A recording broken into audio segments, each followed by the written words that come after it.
Hey folks, Matt Leger here. Quick video to explain to you how one can manifest real things into one's life. Now, I'm by no means a pro at this, but I have manifested several things more recently. You know, they've taken the form of projects or things that I wanted or needed, and now I have those things. So that seems pretty basic, right? We might be talking about the law of attraction here. Not a new concept, the secret, whatever. But where I want to put a spin on it is it can actually be something tangible. It can be something that could manifest easily or more difficultly, or it could be something that is very specific, or it could be something that's quite broad. So you're probably asking yourself, what the heck am I looking at right now? This is actually, let me back up to give you some context here. We're looking at the corner of a living room. This is right above where I have an altar in the corner of the room next to the piano and the guitar. Right now my altar is dedicated to Bridget, and I'm working with her energy for healing and for my crafts and for just general peace, inner peace, and to be able to share those gifts with others. But that's neither here nor there.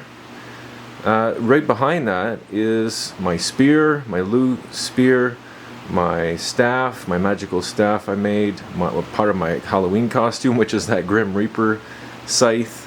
There's a cane back there, there's my bow and arrow, but right in the middle of the corner is a big old birch trunk. Now, we cut a birch recently, and it was one that I didn't know if it was going to make it or not. It was kind of curved and hunched over in a weird way.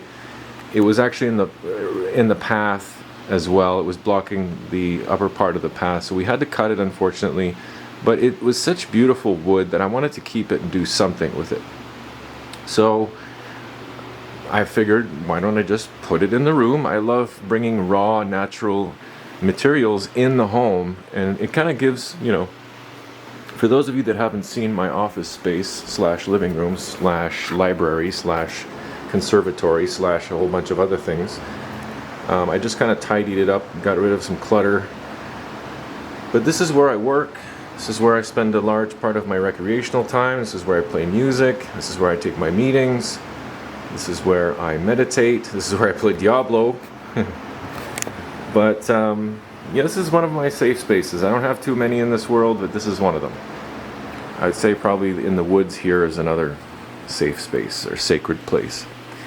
But bringing raw ingredients, if you look at my other altar here, which is dedicated to all my allies, my spirit allies, the many different gods and deities that I work with. You can just imagine, and I'll do a video on this specifically some other day, but just to kind of give you some context here, in the opposite corner, you know, I love bringing in raw materials. Now here you can see my shelf that's dedicated to Celtic mythology. We've got the god and goddess there in the back, Anu and Cernunnos, two very powerful allies of mine that I see as kind of like parental figures almost. I can explain all this, and like I said, I'll make a video on this. It's definitely worth making one. I have a lot of cool things here and statues, and I can explain every single one of these elements and what they mean to me and how I use these energies to do my work. Of course, the huge part of it is Taoism.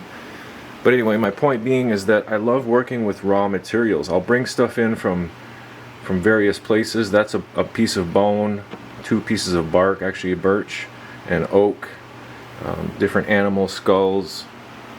I've got my sticks here that I use to meditate with. You know, again, we'll look at that another day, but I just wanted to show and kind of demonstrate how I do use a lot of raw materials, and I find them to have so much more power in them, so much more spiritually alive than something that's fabricated at a factory that's just got no spirit in it. I mean, everything does have spirit within it, but obviously the raw, crude, natural materials are just loaded with spirit energy because they were alive not that long ago. You know, this tree here, as much as it pained me to cut it down, it's still alive in a sense because it's serving a purpose here in the corner of my room. I like looking at it. I feel as though birch energy is very calming, a very feminine energy that is often much needed in my own psyche, my own mentality. Because I tend to be brutish and overly have too much male energy sometimes. So this kind of balances things out. This is another good reason to work with Bridget energy. It is a very feminine energy, and I do work as well with the three sisters, the maiden, the mother, the crone, the different phases of the moon. These are all things that, work together. Willow is one of my favorite trees, and it's associated with feminine energy. The moon, the night, water, silver, which is actually, all those things are in there, in that little cauldron thing. Anyway, going back to the birch here, where does this all connect with manifesting realities? Well, I could say, yes, I manifested all these things, and I've turned them into something, of a craft, and definitely Bridget and Lou have been helping me with that. But if you look on top, and we can get in a bit closer here so you can take a look at it, you'll notice that this is one of the more recent things that I've brought in from outside, and that's an old bird nest. Now, of course, there was no bird in it. This is a nest, I believe, from last year, or possibly earlier on in the season. Probably a robin's nest, and robin chicks grow up very fast. Within, I don't even remember now, I think like a month, like 4 to 6 weeks, the chicks are hatched, grown, and they've already flown the coop. So they leave behind these really nice nests, and it's such beautiful, intricate designs. And I love working with these kind of materials. Now, this particular nest is going to serve a very specific purpose, which after I answer my phone, I will talk about. Okay, so here's the idea, okay? I use the nest on top of the birch log. Everything's been repurposed here. Nothing's been wasted. Now, I figured this would be a great opportunity to do an experiment with manifesting things into physical reality. So what do I want to manifest exactly? Well, it's actually quite simple, and I've made it so broad that it's very likely to happen. Now, what do I want to manifest specifically? A bird. You probably figured that out by now. I want a bird in here, not a real bird, obviously. It could be a toy, it could be a decoration, it could be a number of things. I don't have a fixed idea in my mind. I don't have a color picked out. I don't know what type of bird it's going to be. All I know is that I'm attracting some sort of bird that will serve as a decoration, as a nice little token that will sit in that nest on top of the log. And it will just sort of complete the energy in this corner. When you manifest these sort of things, you can be very specific. You can be very broad as well. Now, the more specific of something that you want, the more specific it is, it might take a bit longer for it to manifest itself. I'm not sure of the mechanics behind that. Some people watching may think this is all pseudoscience nonsense. Maybe. But more than likely, it's a product of our intentions. When you set your mind to something, when you really, really want something, not just because, it's nice to have, but maybe you really need that thing, whether it's peace of mind, something physical, something material, maybe you need a new job, whatever it is. Now, of course, there's going to be exceptions to the rule. There's going to be occasions where no matter how hard you want something, you just can't seem to manifest it into your life. And why is that? Is it because you weren't trying hard enough? I'm just giving you some visuals here as I talk. Is it because you didn't try hard enough? You didn't wish hard enough? You didn't practice the secret techniques enough? No. It's that maybe what you wanted is in conflict with what the universe or what God wants you to have. So, or maybe you really didn't need it as much as you thought you did. For whatever reason, it is possible that no bird will ever show up here. But I'm okay with that. And it's possible that a bird will show up here later today. I'm okay with that too. I have no expectations. I have no preconceived notions of what's going to happen. I'm not trying to predict what's going to happen. And I've set my manifestation here pretty vague, to the point where it is more likely to happen because there's a whole bunch of different variables that could fit the bill for this. I'm not looking for a specific, like a blue jay, with a certain stance, a wing pattern, and it's half in an egg. Like, I'm not trying to be that specific with it, because that's, quite honestly, that's unlikely to happen. Now, if I'm just calling bird, what am I doing exactly? I'm not sitting here calling bird, here bird, come and find your home. I mean, you could do that. I don't know that that will help, but just keeping it fresh in your mind, looking at it every day, imagining, visualizing the bird there already, and realizing that in reality, that bird is already there in some timeline, in some other context, in some other place in space and time. That bird is already there, and I've already manifested it. So it's just a matter of connecting all the dots, putting the right things, in place so that the bird can arrive. And this is something that is, applicable to so many different things. Like I said, it could be a new job. It could be a car. It could be something that's non-physical at all. Like I said, peace of mind, less stress in your life, more love in your heart. These are all things that could be easily manifested. Easily. I would argue that the more specific you try to get with it on the physical level, the less likely it is to happen, because that's, quite honestly, those kind of things are superficial. And yes, you might need a new car to get to and from work, or just to get around in general and run your errands. Yes, that's a good reason to have a car. Do you need a Lamborghini? Probably not. And the universe might make you hustle a little bit if you want something more. The universe may decide, and I use universe, nature, God interchangeably, by the way, if you haven't noticed. God might decide that, well, you actually don't need a car, and you're better off walking wherever you go, or biking. And why? Because maybe that's the one thing that is actually keeping you physically fit, or enough to stave off diseases. That's just one very small example of the reason why you might not get what you want. But as I say to my kids and my wife all the time, whether you think you can or you think you can't, you're right. And that's an old saying that basically explains that your assumptions, what you're expecting to happen, is most likely what's going to happen. Now, that can go both ways. I could think, this is stupid, there's no bird that's ever going to show up in here. And just by thinking that, odds are no bird will ever show up, and this will be an empty nest forever. Until my nest is empty. Ooh, that hurts. Better not think about that just yet. But it works the other way as well. If I truly believe that it's just a matter of time before that bird is in that nest, it's way more likely to happen. And you could say that about just about anything. So that's the idea, and it's really that simple. A lot of these things that I have, the stuff that I have that I'm actually trying a lot to reduce, unless it serves some purpose. I'm getting rid of things these days, unless I'm actively using something within a month or two.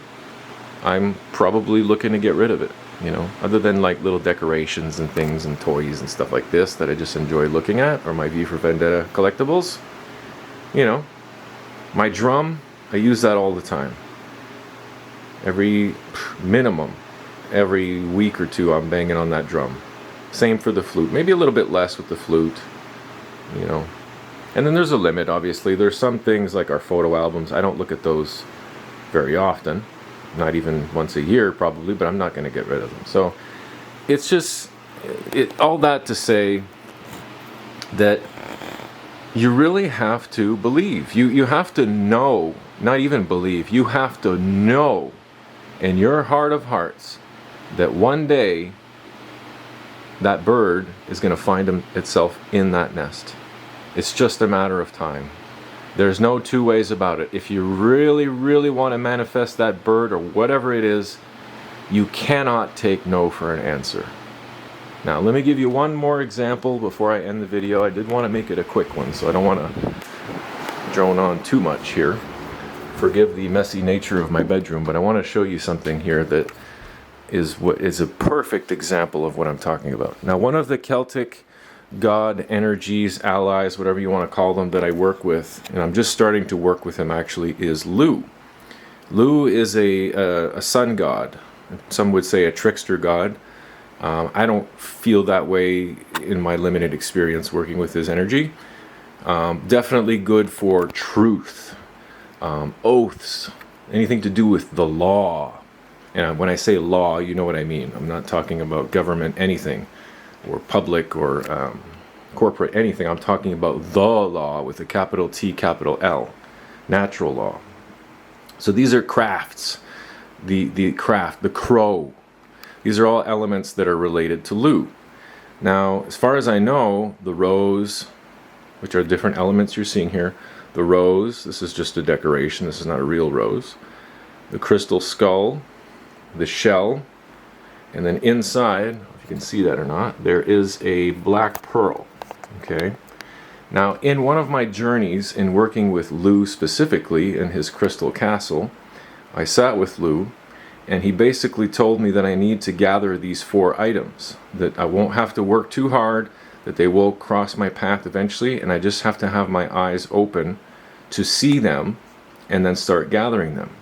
So the first one that came to me, and I have no idea why he wanted me to get these things, but as I work with him and his energy more, I think that the purpose and the answers are going to reveal themselves quite quickly once I start unraveling all this. But I'm still, learning to work with Lu. So he had me, number one, a rose, specifically, not just any flower, a rose, a crystal skull, a shell, and a pearl. Now, my interpretation was that the rose didn't have to be a rose. I was open to it not being an actual flower. If it was a picture of a rose, I was cool with that. I already knew, without even externalizing these things, or without even telling myself this, I knew that it didn't have to be the flower. It could be a representation of the flower. The crystal skull, I was pretty, firm in my mind about it's going to be an actual gem, crystal skull. The shell, I was actually using another shell until I found this one. And this is actually from Salem, Massachusetts, when we went to the ocean, and I actually brought this back, and it's still intact, this clamshell. And then the pearl, it was just any pearl, but in my mind, I was leaning more towards a black pearl, because I find them very beautiful and unusual, and a little bit more difficult to find. So that was almost a test. Now, here's where it gets pretty interesting of how these things actually manifested themselves into the world. The flower itself was a decoration that my wife's grandfather had. It was tucked away in a box. It was not really appreciated. It was not really used. I don't know whose it was, if it was her grandmother's or her grandfather's, or basically they didn't really care for it and they gave it away, which we ended up in our possession somehow. It was all bent and the leaves were kind of screwed up and it was all full of dust and dirty. So I cleaned it up as best I could. When I first saw it, it was sitting in our basement window for the longest time, just kind of doing nothing. I think my wife was going to get rid of it. I'm like, it's kind of cool. I like these kind of art pieces, and why don't we keep it and just put it in the windowsill? So it sat in the windowsill for some time. And then one day I was in the basement, I was looking around for something else, and I happened to see it, and I went, whoa, there's a rose right there. And that was the first one that I found. Now the shell, which was not this original shell, it was another shell, I had just kicking around. So I think the next day or a few days after, I just happened to see the shell, like, oh, there's the shell, right? It was there. I already had them in my possession, I just didn't realize it. The crystal skull, on the other hand, that's pretty specific. That's unique. I knew that it was going to be a quartz crystal skull. I didn't know what size it was going to be. I had envisioned it being bigger. And over the month or so after, maybe 2 months after I had found the shell and the rose, I began to see crystal skulls everywhere. Every time I went to a shop, oh, there's a crystal skull. I'd pull up a website, in the corner there's an ad for a crystal skull. And these were not things that I was intentionally looking for. They just kind of crossed my path. But none of them felt like the right one. I almost bought a black crystal skull. I think it was made of obsidian at a shop. But then I just ended up putting it back, which is really unlike me. I tend to have more buyer's remorse than to put things back and change my mind at the last second. But in this case, I kind of surprised myself and I thought, no, this is not exactly what I'm looking for. I pictured it being clear, first of all, transparent, which that black one was not. It was really nice, but it was super expensive, and it didn't exactly fit the bill, so I ended up putting it back. Not long after that, we were in Toronto and we were shopping around, and we happened to see a crystal shop, like an esoteric sort of novelty shop or whatever you want to call them. I love these places, so I always go check them out. And I just started looking around, and I found all kinds of crystal skulls. There was some made of opalite, and there was some that were like some type of a white ivory color.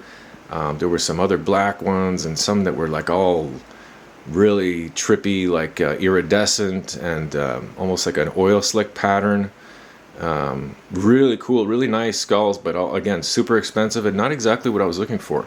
So right before we left, I asked the attendant there, the saleswoman, I asked her, do you have any clear quartz crystal skulls? And she thought, because I'd been looking at the bigger ones, she thought, no, we don't really have any clear ones. And I just, instead of giving up that, something was telling me, ask again, ask something else. So I said, do you have any smaller ones? I'm open to any size, really, even if it's a small one. She said, oh, let me look in the back. I think I might have seen one in the back, but it's a bit smaller. Oh yeah, that's okay. So she comes back out after a few minutes with this in her hand, and it was very reasonably priced. I think it was only like $10 or $15, and it's really nice. And it's not, once the camera focuses, you can actually see it. And the size didn't matter. It was just, it had to be the right one. And when I got this thing in my hand, lo and behold, come on, focus. There. It was the one. I could tell right away that this was the one that I was supposed to find. It just felt right. I looked at it, I liked the look of it, I liked the feel of it, I liked the size, I liked the price tag. So there we go. I happened to find, with just a little bit of effort, right? The other one's effortless. This one here, just a little bit of effort, little bit of pushing, a little bit of prodding with the saleswoman, and lo and behold, she happened to have one. Just what I was looking for. Now the pearl was the only thing that I had to go out of my way to buy. And I figured if I was going to buy a pearl, I might as well invest a few dollars. Again, this was like $12 on Etsy or something like that, shipped from, I forget, Malaysia or something like that. But this is a black pearl, and I'm not sure if you can see it or not. Super nice. It's super nice. It's very unique. It's got kind of a little nub on it. It almost has a silver glow to it, and if you know anything about me, I love silver anything. So that's how I acquired the black pearl. Whoa. And it just fit inside the clamshell so well. I mean, obviously with being a pearl, it makes sense. So I swapped out the one shell for this clamshell after we went to Salem. Man, my camera's having a hard time focusing. We're almost done here anyway. This is a bit of a longer video that I wanted to make, but I think I got in all the information and the details that should help you to manifest these things. So again, no idea why Lou wanted me to gather these 4 things.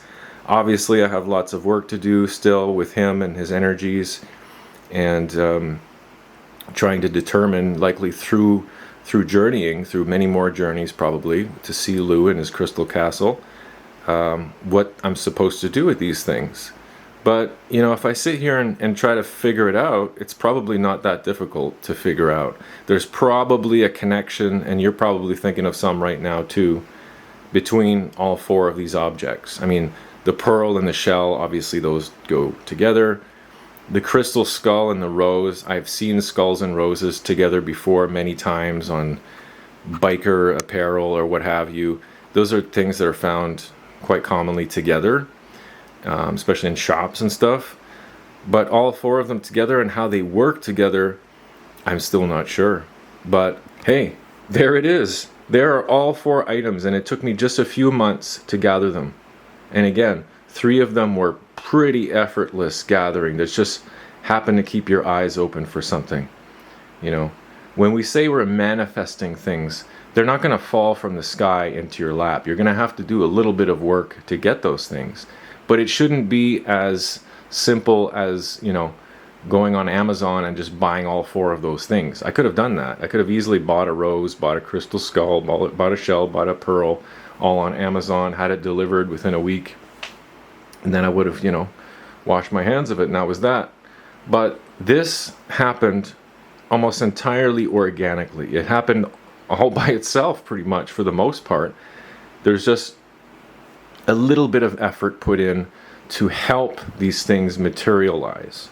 And that's what you're going to have to do.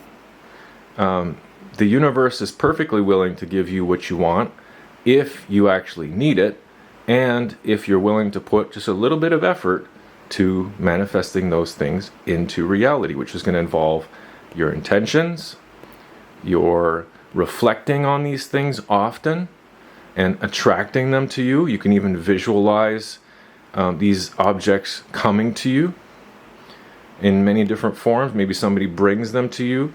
Maybe they have legs on them and they get up and they walk towards you. Whatever, it doesn't matter. The point is every day you got to think about it. You know, every couple of days, regularly, being the point, you must think about it, and you must refresh your intentions of, this is what I want to draw to me, and why, and how, and maybe explore different possibilities of how. But that's how you do it, and it's really that simple. There's some other things that we brought back from Salem. There's a jar here full of water and brick and all kinds of barnacles and things, and sand from the beach, and shells, even a little crab claw and an acorn. These were all on the beach. So we brought a little piece of Salem back with us. This, when I look at this, reminds me of the trip and taken back there. And those are the kind of things that you can do. And it's the same concept of, you know, wishing your bird into existence, is you have to keep revisiting it. Keep talking to it. Talk to the nest. Talk to the bird that's on its way to you. Like, you really have to believe that it's possible. And you have to be okay if it doesn't materialize for whatever reason. It's not up to you to decide why it didn't happen. But if you really want it, you know, if I really want this bird to show up in this nest, I'm going to think about it every day. And I will believe in my heart of hearts that one day it will happen. And if it doesn't, I'm perfectly okay with that too. If it takes a week, it takes a week. If it takes a year, it takes a year. If it never happens, it never happens. If it happens today, fantastic. If it doesn't, I'm okay with that. It'll stay empty, or I'll put an egg in there or something else. You know what I mean? You got to be flexible with these things. And I think that willingness to be flexible is what kind of greases the gears, if you will, to allow these things to actually manifest. Because there's not so much pressure. You're not putting so much pressure on yourself and the universe to kind of force these things into existence. You're kind of just letting it happen on its own. And that's what the law of attraction is all about. You make your dream board, you decide what it is you want, you get firm with your intentions, and then you let the universe or God or nature do the rest for you. And that's it. Now again, I'm realistic that it might not happen, and that's okay. But being that I've manifested many, many things in my life now, and I'm getting better at it, I know it's just a matter of time. I know with utmost certainty that it's just a matter of time before the bird finds itself in that nest. And when that day comes, I'll make sure to do a follow-up video and to give all the details of how long it took, where the bird came from, and share the rest of the story, so we can put, you know, punctuate it with a period and say, done. There's another one for the channel, manifesting our goals and desires into reality. It honestly is that simple. But you have to believe, You have to believe. You have to believe in yourself, and you have to believe in the power of the law of attraction. That's it. Thanks for watching. The next day. Boy, if you're not a believer after this, I don't know. I don't know what to tell you. I was already a believer. But this is just... Notice how there's no nest there, okay? This is the reason.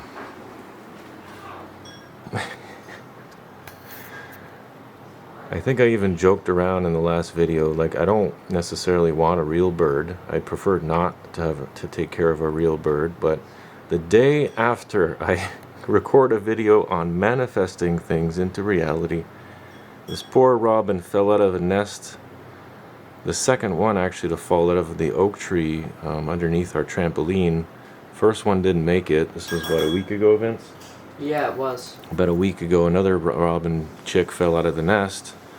I think the nest was not built in a good spot, and the rain and stuff makes it all soft. And anyway, the first one fell off, hit the trampoline, but didn't make it.